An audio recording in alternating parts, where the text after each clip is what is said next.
Sure. Thanks, Max. And thanks everyone for coming. It really is heartwarming seeing this many people show up to hear and learn about a conflict that many aren't personally involved in. So thank you. Yeah, so I grew up in New Jersey in American Israeli household with deep Zionist roots. My family moved to the land in 1812 when it was still the Ottoman Empire.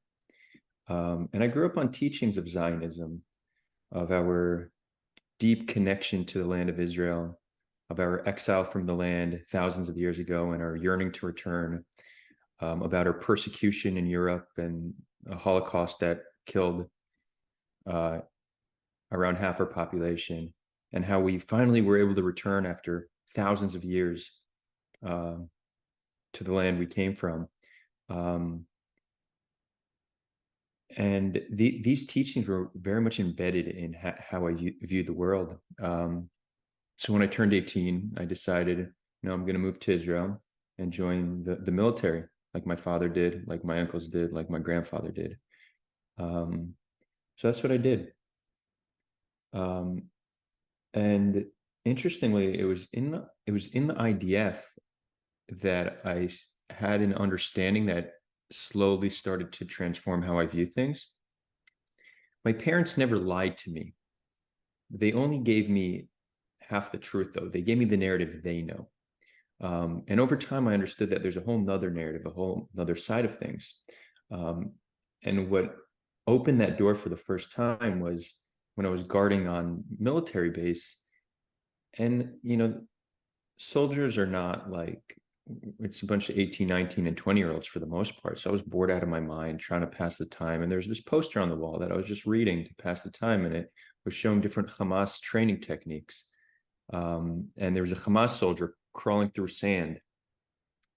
And I looked at him, and we were crawling through sand that very same day. And I kind of saw myself in my sworn enemy. And I started asking myself, I said, wait, if I was born in Gaza, would that be me? Would that be a loved one? Does his family view him as a hero and me as a terrorist? Is that possible? Is the biggest difference between us really dependent on the side of a border we were born on? Can that be? Um, Now, this didn't change my views overnight. Deep-rooted fear-based teachings take years or sometimes even a lifetime to change, but it definitely planted a seed in my mind. And then over the next few years, after getting out of the military and being able to distance myself from an environment which very much keeps people with a closed mind and um, very much seeing the conflict and world in a certain way, uh, my mind really started opening to this understanding that we're not as different as we are the same, and what we believe and how we feel is really dependent on where we're born. Um, and then in 2014, there was an escalation of violence with Gaza, and I remember seeing two very distinct voices on social media: Israel under attack and Gaza under attack. Nobody was saying Israel and Gaza under attack. Nobody was trying to show the humanity of both sides, and I saw that it's unfortunate that people see it as needing to pick a side and it's good versus bad, right versus wrong, instead of trying to connect the humanity of both people and understand that we're all victims to this conflict. So that's kind of what inspired me to get involved. And so since 2014, I've been involved in different peace building initiatives between Israelis and Palestinians, connecting them at different meetups, so working with different organizations. And then more recently, a few years ago, I launched a YouTube channel where I facilitate live stream conversations between both sides. The idea is really reconciliation. I truly believe that we can't have any solution with this amount of fear and hate of one another. So if we can start to build relationships between Israelis and Palestinians, that's really, the best path forward. Thank you, Adar, for that overview. And it's amazing to have witnessed, your growth and how you've dedicated so much time and energy to creating a path forward. Now, for those who are kind of new to the conflict or seeing it from afar, maybe you could talk a little bit about the history and some of the root causes behind what we're seeing today. Sure, I'll do this without taking up 3 hours because the history is deep and complex. But and I'll really do this from the perspective of the different narratives because I think this is, in order to understand the conflict, it's essential to understand the narratives of both sides. So I started getting into the Zionist narrative and our connection to the land, and returning to that land. Um, and when upon returning, Jews, essentially oppressed Jews in Europe, saw an opportunity to recreate a homeland where they can be sovereign, where they can control their destiny. And at the time, it was, the Ottoman Empire was collapsing. Um, there was no state of Palestine at the time. There were certainly Palestinians living on the land, but more so scattered throughout the land in villages. So the early Zionists saw this as an opportunity. Let's go there and do what we can to have our own piece of land. Um, that attempt at creating that piece of land, and in order to do so, there was displacement of Palestinians. Interestingly, it was all done legally. I wouldn't say it was done morally, but the land was bought by Zionists from Ottoman landowners, and then the Palestinians who'd been living on that land, some for many generations, were meant to leave. Um, so this can be seen as one of the first injustices that happened. But the Zionists moving there saw this as very much a legal act and the way for them to really create their homeland. This was ongoing from the late 1800s to the early 1900s. And then in 1929 was the first real act of violence. There was the Hebron massacre. That's actually where my family lived. Um, I don't know the exact number, but a few hundred Jews were killed. They were attacked by Palestinians. And at the time, Jews and Palestinians were living quite peacefully in Hebron. Palestinians who didn't even live in Hebron came from outside, and it was essentially a massacre. And that was the beginning of violence between both sides, violence that continues till today, 100 years later. Um, so, the Jewish narrative very much sees it as we came here peacefully, tried to recreate a homeland, and we've been consistently met with violence. And no matter how much we try to compromise, whether it's offering, for example, in 1948, when the UN gave Israel a sliver of land and said this can be a Jewish state, and this other piece of land, which I think at the time was over 60% of the land, would go to Palestine. Palestinians rejected that and attacked Israel alongside 5 other nations. And then there's been attempts at two-state solutions, which were also met by violence, right? So the way Israelis see it is, we came here peacefully. We've been trying to make peace, but Palestinians won't agree to any solution that doesn't involve the destruction of Israel.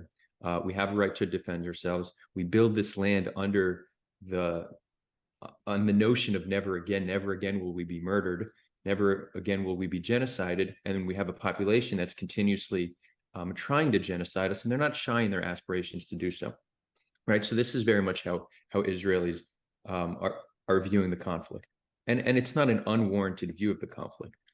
The way Palestinians view it is, we've been living on this land.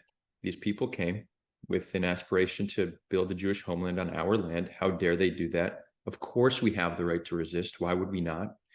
Every time we resist, all they do is hit us back harder, take more of our land, expand their territory, put us in worse conditions. And why should we accept these conditions? Why should we accept the continuous loss of land? We're going to continue to fight until we can liberate all of Palestine, because that's justice. That's how we view justice. So we will continue this struggle. And that's in simple terms, really how it's been going on for the past 100 years. It's essentially two populations fighting for national aspirations over the same piece of land and not finding ways to compromise. The status quo, which is very much Israel being in control of most of the territory, having most of the power, prioritizing the security of Jewish people at the expense of call it freedom for the Palestinian people, right? So to keep Jews safe, checkpoints are required, uh, borders are required, there's home searches. This keeps Jews safe, but this is inherently oppressive to Palestinians. So Jewish safety comes at the expense of Palestinian freedom. And this is, again, where a lot of the tension comes from. Cool. Um, Thank you for that nuanced overview and for sharing both sides of this conflict. Um, Maybe talk a little bit about the current state of the conflict and how you've seen it change over the last number of years. Um, what's quite unfortunate, every time there's a new wave of violence, we hear we get the numbers of how many have been killed, how many have been injured, but there's an unseen cost of war that's often understated and overlooked, and it's how many people have been traumatized, how many people have been radicalized, right? War radicalizes us. It increases the fear, the distrust, and the hate between us.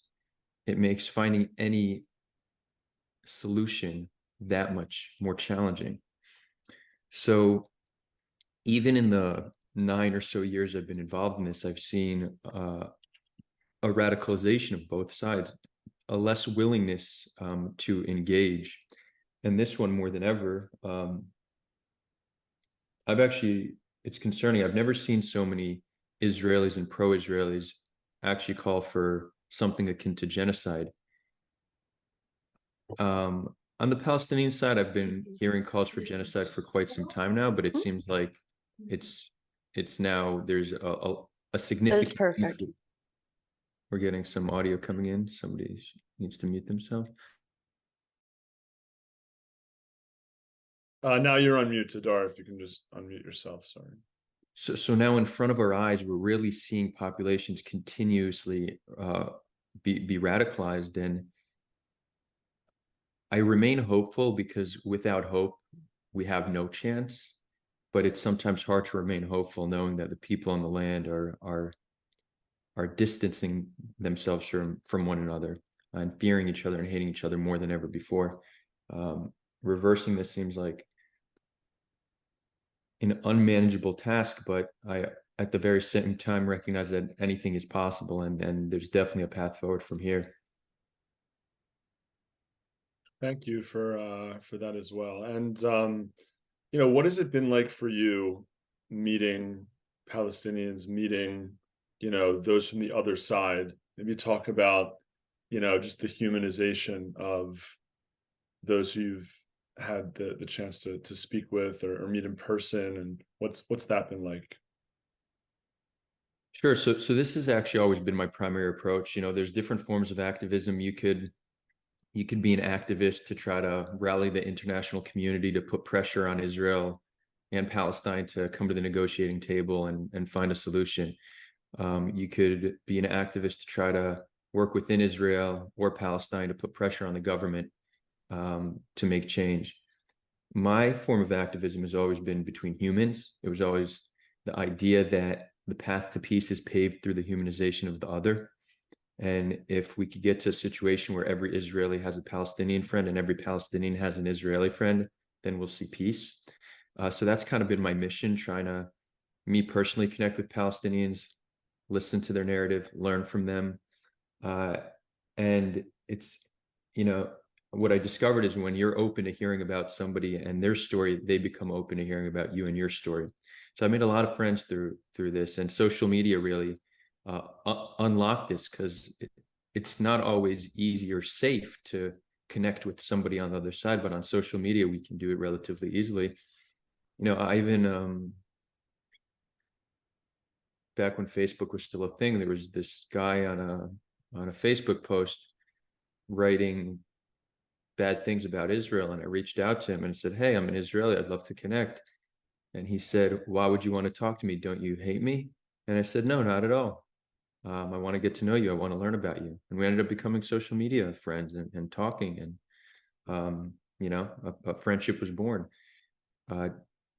I haven't been in touch with him for years, but just a little act like that can change how somebody feels about the other side. It really opens them up. It sees that we're humans, right? We're not bad people. Because we need to think that the majority of interactions Palestinians have with Israelis are either soldiers or settlers, neither of whom treat them with dignity and respect. And the majority of Palestinians that Israelis meet, it's just hearing about terrorists on the news or losing friends to terrorists, and that's our notion of who Palestinians are. So really getting to know one another, I think, is one of the most beautiful and most powerful forms of activism that if it was done on a massive scale, then we'd really see a change on the ground. Thank you. Now, maybe you can just share a little bit of perspective on the current, regime, the government, if you will, in the West Bank and in Gaza, and how it creates a challenge for the Palestinian people in their path to living a life with more prosperity and peace. Yes, so Palestinians are oppressed two times over, once by Israel and once by their own government, right? It's not they don't really have such a good situation going on for themselves. In the West Bank is ruled by the Palestinian Authority. Gaza, they're ruled by Hamas. Neither have held elections in over a decade, so these are not democratically elected governments. They were both elected, but upon being elected, they just canceled elections after the fact. That being said, Hamas is more popular than the Palestinian Authority. All polling shows that if there were elections in the West Bank, then Hamas would win. And the only reason the Palestinian Authority remains in power is because Israel allows them to remain in power. This idea that Hamas is more popular and essentially would be the legitimate ruler if there were democracy, is extremely concerning to Israelis because Hamas is not shy in their aspirations to destroy Israel. So it's often, Israel is the powerful one, and with power comes responsibility. So I do think Israel, being the powerful entity, needs to take the lead in bringing about change. But it's so much easier said than done. So let's just give clear, practical examples, right? There's a siege on Gaza. Things can't enter Gaza without Israel's permission. They don't have an airport. Ships can't dock and just bring things in. This definitely affects everyday Gazans. So people say, well, how could Israel do this? Obviously, they should just free Gaza, let things in and out. What's the problem? Well, if Gaza is ruled by an entity that wants to destroy Israel, why would they let them import endless amounts of weapons that can then just kill Jews, right? So again, I mentioned earlier that Jewish security comes at the expense of Palestinian freedom. This is a clear example. Why would Israel end the siege when the government when the government of Gaza wants to destroy Israel, right? So that's just a clear example. Another thing we constantly hear is end the occupation. Now, when some people say end the occupation, they mean the occupation of the West Bank. Others mean the entire land is occupied. But let's talk about occupation of the West Bank and the occupation. So let's say we pull all the military out. There's around 500,000 Jews living in the West Bank. Many say they should leave as well. I ask, why should they leave? 20% of Israel's population are Palestinian, right? Can't we live in each other's nations? But let's say we decide to pull the settlers out. It'll be a bloody task because the settlers are quite radical and heavily armed. And I have family members who are settlers in the West Bank, by the way. But let's say we pull them out, right? We displace 500,000 people, bring them into Israel proper, we pull the military back. Many people would say that's what ending the occupation looks like. Very shortly after, you're going to have infighting in the West Bank between the Palestinian Authority and Hamas. Hamas will likely win. We then have another situation where essentially a terrorist organization that is intent on destroying Israel, now has a much larger piece of land, a much larger border in which they could import things, and are much closer to major city centers in which they could launch rockets. So as easy as it is to say end the occupation, that would just lead to bloodshed. So again, Israel is prioritizing Jewish safety very clearly, and that does come at the expense of Palestinian freedom. But can we blame Israel for prioritizing Jewish safety? That's the whole point of Israel existing, to be a nation that could prioritize Jewish safety. So yeah, it's excuse my language, but it's fucking complicated. You're excused. How do you see the role of the international community, in resolving or making this conflict worse? Um, I think the international community has the ability to play a large role. I think in certain regards, it's done a decent job. I think pressure needs to be on both sides, right? Israel needs to be pressured to do everything in their power to create conditions in Palestinian territories which improve the lives of Palestinians, and what's called reducing the conflict, right? We can't solve the conflict overnight, but there's a lot we could do to improve the lives of Palestinians, and we could return to the negotiating table. So there needs to be pressure on Israel to do everything in their power to create good environmental conditions for Palestinians, which again is also a form of de-radicalization, right? One of the reasons why Palestinians have continuously been radicalized is because their living conditions that are not favorable towards a mindset oriented towards peace, needing to wait at checkpoints, getting their home searches. There's soldiers abuse their power, very little accountability when that happens. Soldiers often don't treat them with respect, right? This radicalizes the Palestinians. So there's a lot Israel can do to improve the lives of Palestinians. And Israel could be a lot more dedicated to the peace process.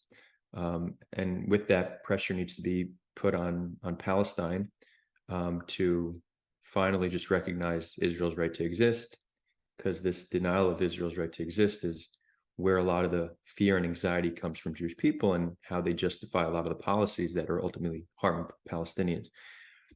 So that's how I think the international community can help. I think then you have these international activists, which by and large are getting in the way because they are loud on social media. They don't have skin in the game. They're doing it for shares, likes, and comments. And they're taking radical positions. So they're supporting this idea that one side needs to destroy and dominate the other side, when they're not the ones that are going to be affected by this. So one of the best things one of the easiest ways to solve the conflict is really for Palestinians to essentially cut their losses, swallow their pride, and accept that Israel's not going anywhere. But you have all these international activists saying, fight till the end, fight till the death, never give up. And that concept is that approach has really been the Palestinian approach from day one, and it's why their land has continuously decreased in size, and why conditions have worsened, right? Their attempt to continuously destroy Israel for the sake of justice has been what's allowed Israel to justify everything they've done to Palestinians. So I think a lot of these activists need to actually start caring about the people living on the land, and not just care about making a stance because they know it's going to get them some kind of internet clout. But ultimately the international community, I think, is important, and I think they could play a role. And I think maybe a more important part of the international community is the Middle East, right? There's been normalization between Israel and UAE, warming up with Saudi Arabia, which this is all backtracked now because of everything going on. But I think the Middle East getting involved in the peace process may be extremely helpful. So I'd like to see more normalization between these countries so they could be involved in the peace process. Okay, I'm going to ask maybe two more questions, and then just because of the size of the crowd. If you guys want to just post the questions in the chat, and I'll curate a few for Adar to answer. So feel free to start dropping your questions in the chats. I guess just in the present moment, there's obviously a war that has broken out as a result, of the attacks over the weekend. Where do you see this conflict going? This specific, war? Like, how do you see it playing out? Where do you think both sides could, exercise restraint or sort of create the best possible outcome in this situation? Where do you see things going? What would you advise, those who have the power? How would you advise them to act?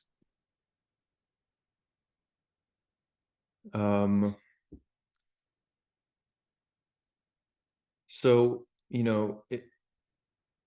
Israel faced the deadliest attack in their history, and it was actually the day of the attack was the deadliest day in Jewish history since the Holocaust.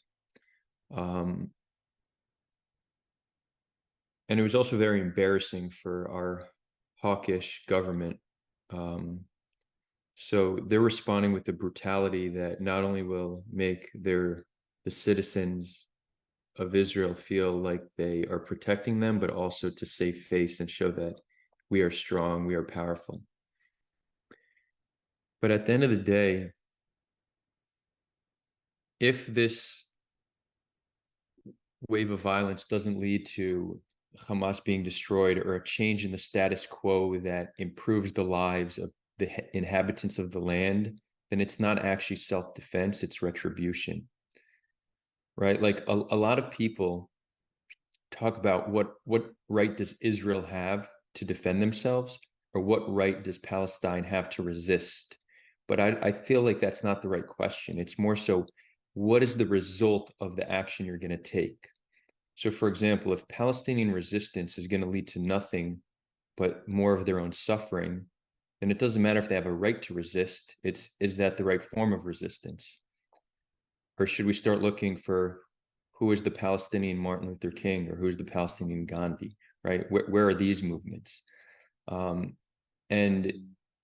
if Israel's right to self-defense only results in dead Palestinian children, a more radicalized Palestinian population, and being more isolated by the international community, it doesn't matter if they have a right to do that. It's clearly a wrong policy. So what I want our leaders to do is not be reactionary and not only do actions that they think will make the populations feel protected, but actually engage in actions which will de-escalate, and over time bring us closer to a peaceful resolution. So bombing the shit out of Gaza, if it doesn't defeat Hamas, which I don't think it will. I know Israel's saying this time it's going to be different, but every few years we have something similar going on. We bomb Gaza, we say it's a deterrent, it's self-defense, but we have nothing to show for it besides dead civilians and a more radicalized population. So if you actually think about our response rationally, it's very hard to justify it. And with that, I'll tell you, I don't really know what the clear solution is, but there's a lot we could do to isolate and pressure Hamas in a way that isn't as destructive to civilians. And there's a lot of ways Palestinians can resist that's not harmful to civilians. So clearly this is the conversation we need to be having. These are the strategies we should be supporting. What are some examples that you think we could? Yeah, so I'll start with what Palestinians can do.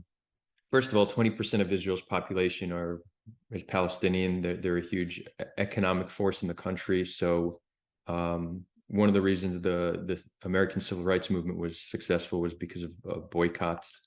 Palestinians can engage in something similar.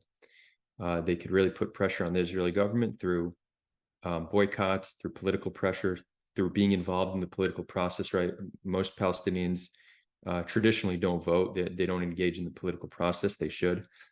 And I think that Palestinian activists need to really, embody the art of nonviolent resistance, because again, Jewish fear is what's causing Palestinians harm. So if Palestinians can get to a situation where they're not causing fear of Jews, fear for Jews, but letting them know that we deserve these rights, we want this freedom, we have no intention to harm you, but we will continue to protest and resist peacefully until we get our rights. Decreased Jewish safety increases Palestinian freedom, right? So, and they have examples to follow. Martin Luther King Jr. and Gandhi fought powers immensely more powerful than them and succeeded. So it's not like it's never been done. It's not like they don't have examples to follow. But it's a tiny fraction of Palestinian society at this point supports these forms of resistance, and often peacemakers are ridiculed and mocked, which by the way is the case in Israel as well.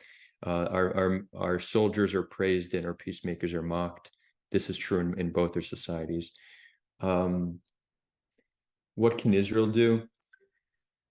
So, let's say a rocket is shot on some civilian population. Our natural response is to drop a bomb. But again, it's not a real deterrent. It doesn't really change the conflict. So, I've tried to think of some creative ideas. Imagine every time that a rocket was fired on Israel, Israel would then drop leaflets all over Gaza, sharing with the Gazans that, like, here's an example. Dear people of Gaza, your government just shot a rocket at our civilians. We have no intention to harm you. We look for a future where we could live in peace with you, but we need to respond to something like this. So for that reason, for the next week, we're not going to allow any Gazans into Israel to work, or we're going to stop letting in food and water for a week. And I know there's something that's a form of collective punishment, but it's a form of collective punishment that's not going to kill people.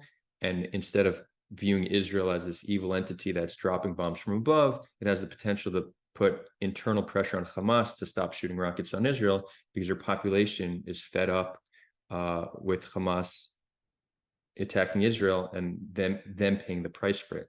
The problem is when we come with these airstrikes, they no longer view Hamas as, like, Hamas isn't loved by Palestinians on domestic issues, but they view Israel as the greater enemy. And we reaffirm that view when we bombard them. So bombardment is one of the worst things we could do if we want to isolate Hamas and make them less popular. Not to mention, it's one of the worst things to do if we cherish human life.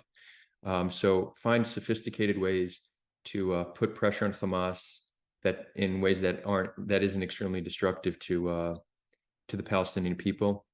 Work with the international community to cut off funding for Hamas, which does not go to the Palestinian people. It goes to build weapons and to line their pockets. Even something, imagine if every time a rocket is shot, we don't bombard, but we annex some amount of land, right? And if there's Palestinians living on that land, we could give them a path towards citizenship. That slow removal of land because of Hamas rocket fire would probably long-term be more effective than just bombing the shit out of Gaza, which we've seen is in most ways we measure it just destructive and net negative. A lot of creativity, a lot of new ideas there. So thank you for sharing those, bringing light to those. We have our first question from Malta. Curious to hear your take on explanation versus excuse. People often think talking about the environment of radicalization equals an excuse for horrifying terror and abuse, and this stops any conversation about solutions. How do you think about, those who are radicalized and, under these terrible conditions, having justification for, horrific acts of violence? Yeah, yeah. This is a great question, and it's a challenge because humans are very binary in how they see things, and often struggle with nuance. So, um, I actually wrote a post about this and got some backlash. People were upset, but two things can be true. Palestinians are products of their environment, yet the actions of Hamas are indefensible. Both of those are true. Um, and yet you'd be surprised at how many people got upset with such a remark. Um, so yeah, I think in general, humanity and society would be better off if we were able to understand that two seemingly contradictory truths can exist simultaneously. Um, this would help us across the board in so much in society and politics. Um, so yeah, I think we do need to shine more light on this. I think it's essential to understand the conditions that create people, yet that does not mean that their actions are by default justifiable, and they can still be held accountable for their actions. And we could look at this in many different instances. Many criminals had very bad upbringings, right? Um, Often the difference between a criminal and a saint is not genetic, it's environmental. Um, that doesn't mean criminals shouldn't be held accountable, because a society with accountability is essential, right? So this is something that needs to be part of our mainstream understanding of the conflict, and currently it's not. So a lot of people, and any more questions, feel free to post them in the chat, and don't be afraid to post a question. There are no stupid questions, just stupid answers. Just kidding. But yeah, feel free to continue posting. Francisco asks, normally Israel is very prepared to prevent and deter these types of attacks, but what do you think happened this time? And it seems that both sides seek this eye for eye approach. And will this ever change? And if it would, what would lead to that change? Great questions, Francisco. So yeah, what happened? We still don't know. The government's saying we'll find out what happened, but now's not the time for that. Now's the time to strike back, which sounds like they're just avoiding it.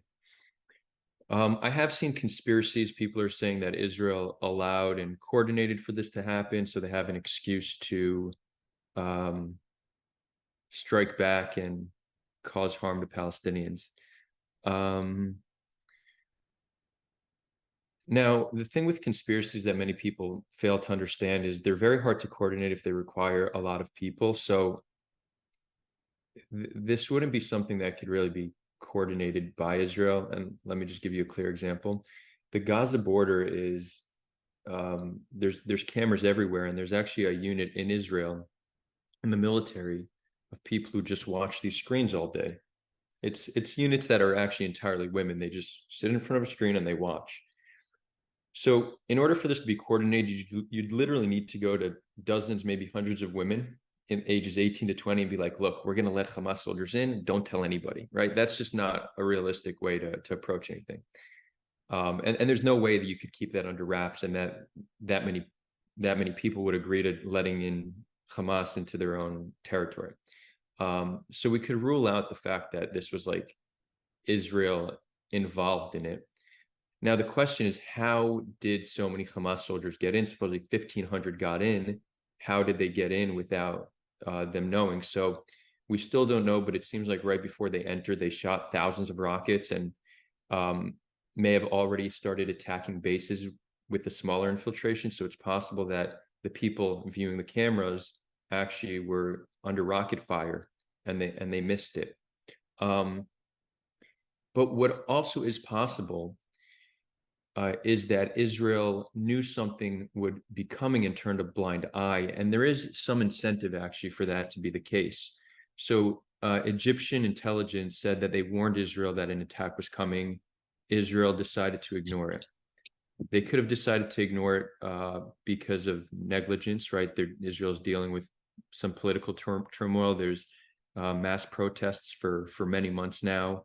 A lot of the military focus has gone to the West Bank, because our new government, which is more radical than ever before, a lot of them are West Bank settlers, so they're driving resources into the West Bank to protect their settlements. It could be negligence. It could also be that Bibi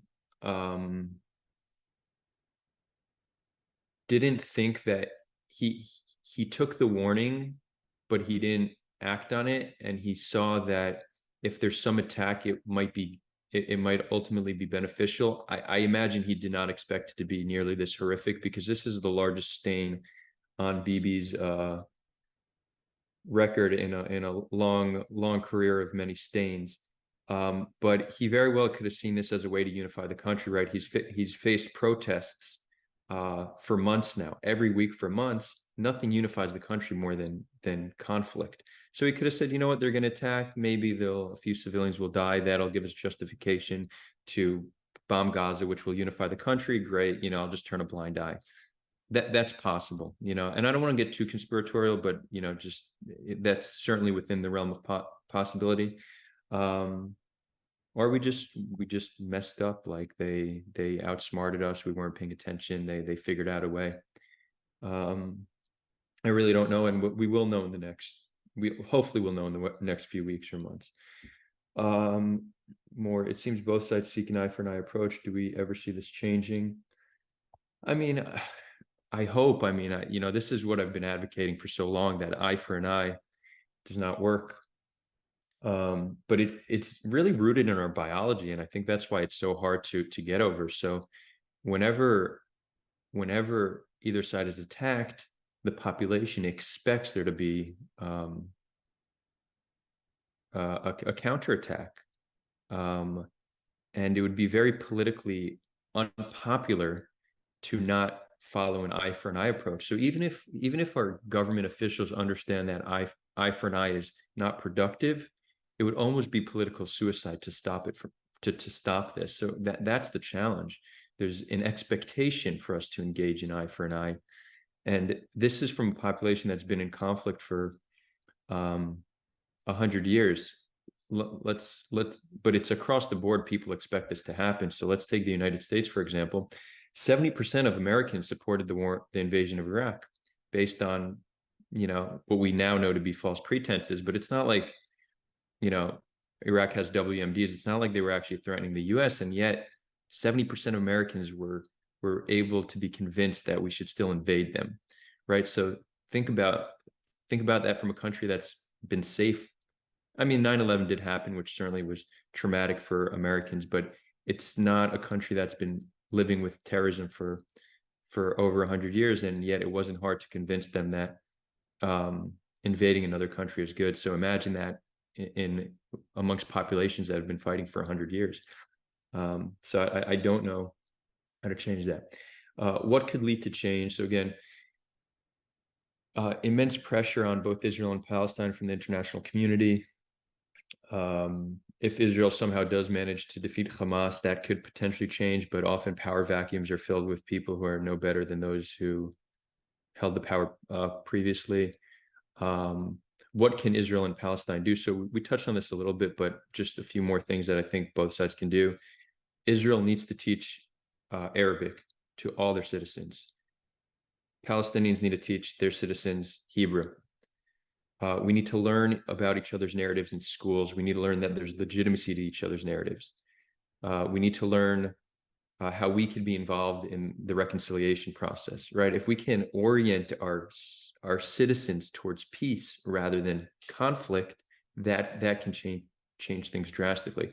It still may take a generation or two, which Palestinians don't have patience for, because they're reminded of the conflict every day. But it very well may be the only way we could do this, to really, through our education system, orient the population towards peace, till we have a generation of peacemakers rather than fearful / hateful people, and it's not easy, but that's certainly something we could do. Should I just keep going through the comments? Yeah, let's go for it. Cool. This reminds me of doing the live streams, just reading the comments. You could take a break, Max. I got this. I already did. Yeah, cool.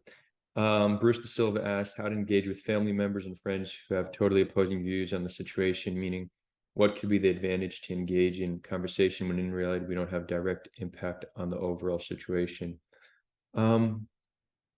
So in terms of getting across to people who have opposing viewpoints, one thing I've learned is that we should first show them that we understand them. We should give legitimacy to their beliefs and empathize with their beliefs. That's the best way to open them up to an opposing viewpoint. It's not about convincing them to change their mind. It's about us hearing them and then them hearing us. And I found that to be an effective way to get across to people. I come from a very right-wing militant family and lived for 14 years in a pretty right-wing militant society. And I've gone across to a lot of people, not everybody, a lot of people think I'm naive or crazy even, but this approach has certainly changed people's minds. And then what could be the advantage to gauge in a conversation when in reality we don't have a direct impact? So you're asking like, what's the point of even engaging amongst Americans about Israel Palestine? Yeah, I mean, it's right. It's hard to see how that could have a direct impact, but there is this collective consciousness. We all impact each other, and the more people who are having the right types of conversation, and the more people that are understanding the narratives of both sides, this has an ability to spread not only across the country but across the world. So I think in order to be an activist and remain happy and sane is to not feel like you need to see the impact of your work, but to just understand that by even just changing a few minds and changing a few lives, you're making a tremendous difference.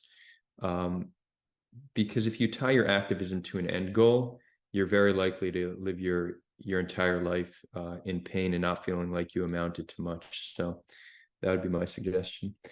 Racheli asks, there was an interview on Israeli TV where they spoke to a Hamas captive, and he said it was coordinated by Iran over a year, and they figured out how to bypass. Okay, so that's some good information. And yeah, there's even reports that it might have been a cyber attack, so our cameras weren't working when it happened. But it really is a level of sophistication that we've never seen, and it'll certainly it's certainly a learning experience, right? It's likely something that won't be able to happen again. Tristan asked, you mentioned Israel-Saudi deal that it is helping normalize. Can you, one, expand on that? Two, discuss some of the implications this war might have on it? Yeah, so, there's speculation on like what does Hamas have to gain from this? Because some Hamas members might actually believe that Israel could be defeated. But I think that the higher ups are more realistic in knowing that that's not the case.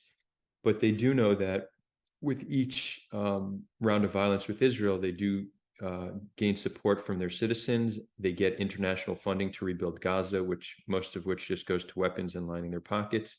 So there's a lot of incentive for Hamas to engage Israel. They don't care when innocent Palestinians die. If anything, they like it because it just increases sympathy for the Palestinian cause and further isolates Israel. So that's one motivation. But another motivation is that this is a way to kind of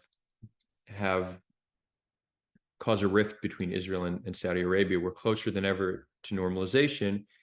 And now that very well may be off the table for the foreseeable future. So that could be just another, those are the implications this war might have. Nicole Tishby. Someone who is Jewish, I feel a lot of fear right now, even more so because many people who I love that aren't Jewish are silent, and I think I'm interpreting it as anti-Semitism. What would you say could also be possible? I think all the never again posts are really getting to my head and freaking me out with what could happen. And I just want others to understand that regardless of the politics behind that. Yeah, so I definitely hear you. And I appreciate you sharing that, Nicole. I think that some of the silence very well may be people recognizing that they don't understand enough to have an opinion, and I think that's actually commendable. Um, and I think a lot of them also just don't want to get involved. They don't want to be attacked because this is the kind of conflict that no matter what you say, you're going to get shit on, right? If you're pro-Palestine, you're going to get shit on. If you're pro-Israel, you're going to get shit on. And if you're taking a reconciliatory approach, you're just going to get shit on from both sides. So a lot of people just don't want to deal with that. So I wouldn't, I wouldn't interpret it necessarily as anti-Semitism. I think people generally are looking out for their own interests and well-being, and there's a lot of motivations to not want to get involved. And also, it's sometimes like condemning Hamas seems like you're taking the side of Israel when you might be more sympathetic towards the Palestinians.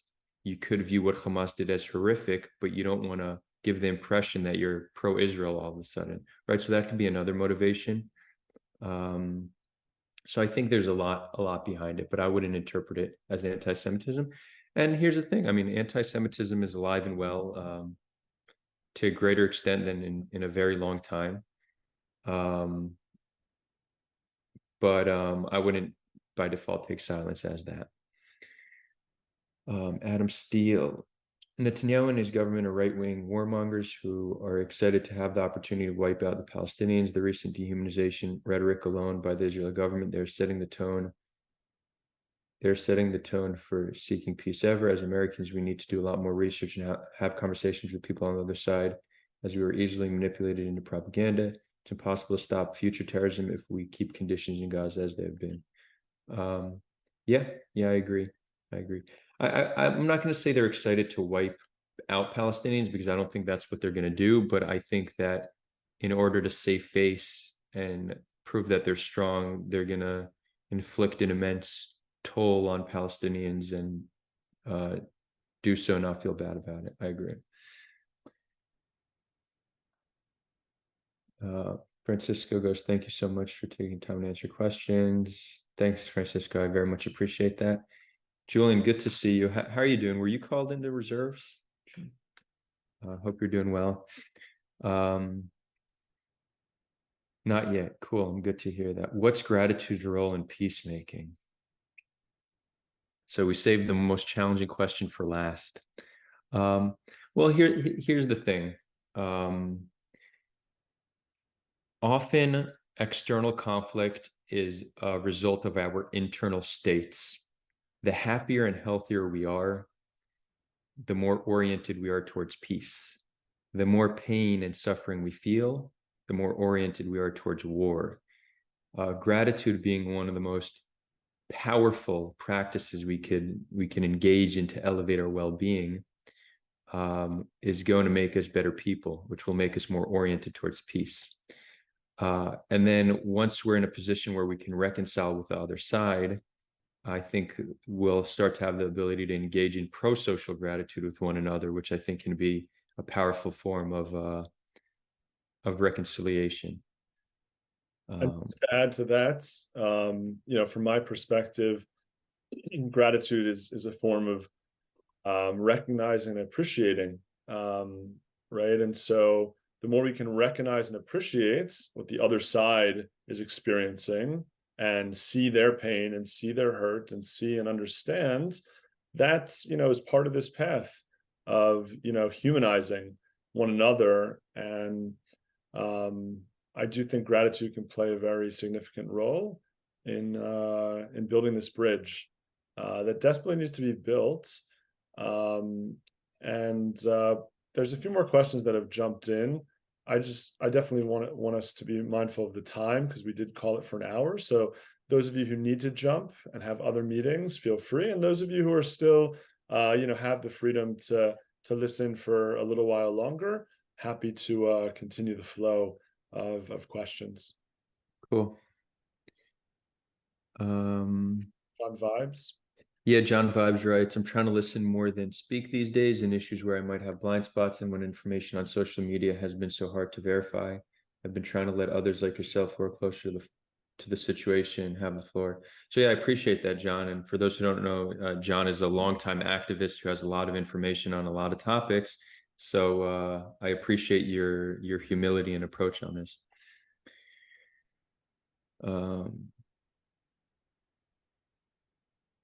cool. Maybe I'm just not seeing more questions. maybe just More one so. more question from my end. There's been a lot of a lot of usage of the word evil in the last few days. Everyone is calling Hamas evil, and I'm just curious to get your perspective on this term.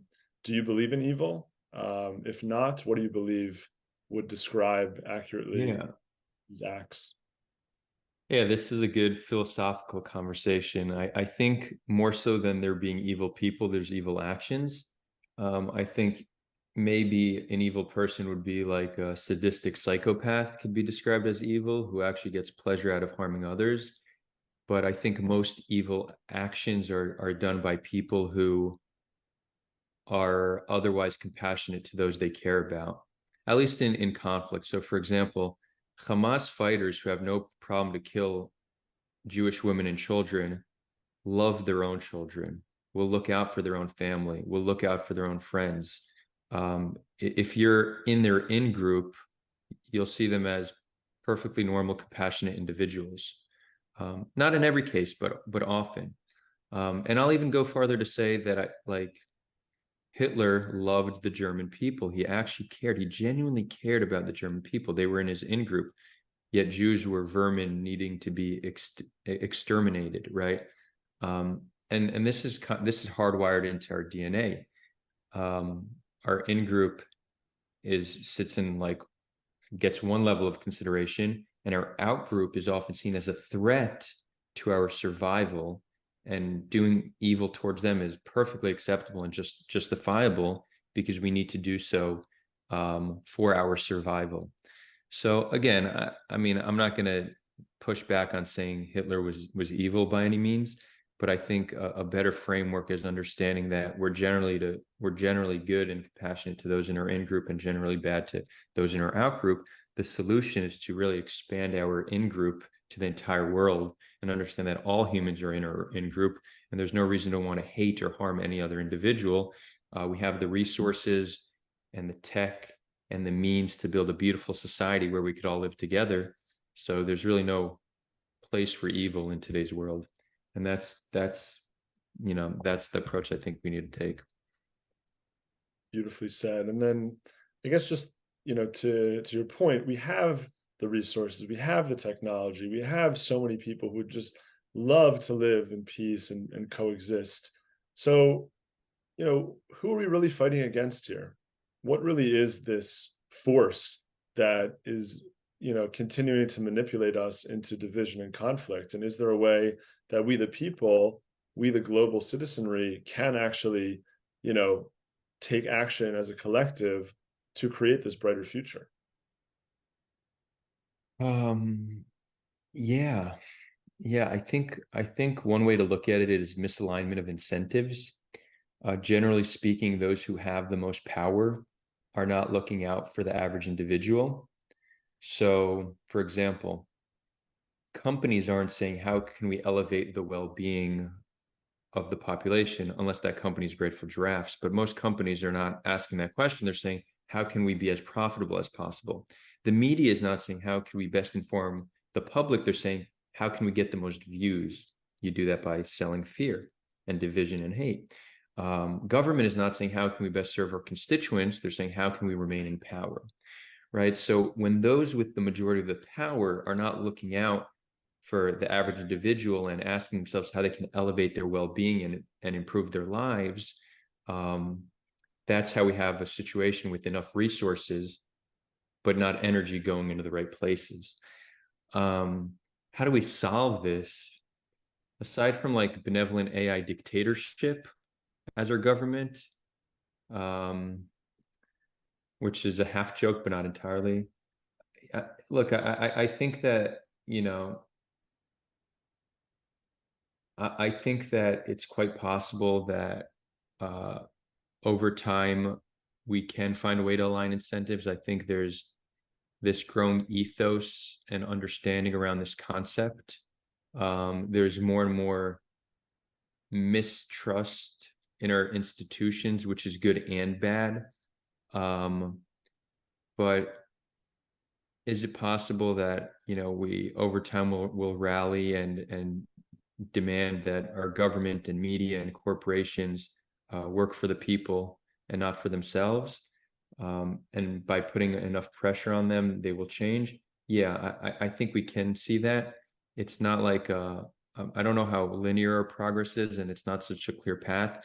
But I think we're seeing it in some regards. Like a lot of companies are like putting out healthier products, especially out here in LA. You go to the supermarket, you don't see a lot of the same brands we saw growing up. We're seeing a lot of healthier products, and that's because people are demanding healthier options, right? So this is just one clear example how consumer demand is changing corporate behavior. I don't think we've made as much progress with government and media, but that should give us hope that people over time are becoming a little bit more educated and understanding of what's right, and that pressure can make change. And this is me being pretty optimistic and hopeful, because depending on how you look at it, you could feel a lot of despair on this. Like, for example, just the division on social media, the fact that we're seemingly in this post-truth world. So I think there's one segment of society that's really waking up to a certain truth, and others that are being, pulled farther away. So yeah, what will prevail? I'm hopeful that truth will. Beautiful. On that note, just another thank you to everyone for joining this call. We're really in this together as a Grateful Giraffe community, but as a larger community of light workers and conscious individuals around the world who do want to create a better future for all, who do want to create a world that everyone has a standard of living that allows them to have dignity and water and food and connection. So let's continue to keep this conversation open and going, continue to, collaborate and connect and share ideas and wisdom and knowledge. Let's create a better planet that can avoid some of these awful atrocities and loss of innocent life. Thanks so much, Max. First for those beautiful words, but also just for giving a great interview. For anybody, if anybody has more questions, you could always reach out. I just shared my YouTube channel. I'm doing live streams a few times a week now just to cover what's going on. Tomorrow still not confirmed, but tomorrow at 10 a.m. Pacific time, I'm going to be doing a live stream with a friend who's from Gaza, who's currently there. It was meant to be yesterday, but he had to evacuate his home due to airstrikes.